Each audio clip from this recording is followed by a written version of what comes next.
ఇదిగో ఈ కనిపిస్తున్న స్థలమే మా డాడీ కొనుక్కోకుండా వదిలేశాడు. ఏం చేస్తానో నా తలరాత. అదే అప్పుడు తీసుకుంటుంటే నాకే ఏదో చేదోడు వాదోడు ఉపయోగపడేది.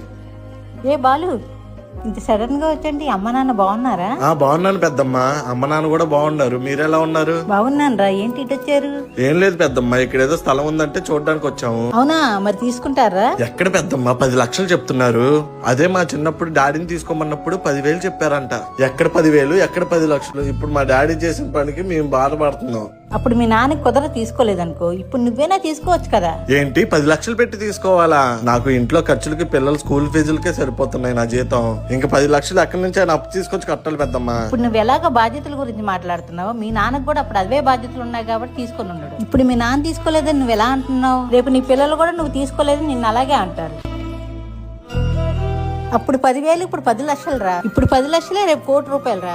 అప్పట్లో లోన్లు అప్పులు ఇచ్చేవాళ్ళు ఎవరు లేరురా. ఇప్పట్లో అలాంటి చాలా మార్గాలు వచ్చారా. అప్పు చేసినా తీసుకో, మంచి పనికే కదరా. ఇప్పుడు తీసుకుంటే రేపు నీ పిల్లలకు ఉపయోగపడుతుంది. మీ పెద్దమ్మ చెప్పిన మాట కూడా నిజమే కదండి. మీ నాన్న చేసిన తప్పు మాత్రం మీరు చేయమాకండి.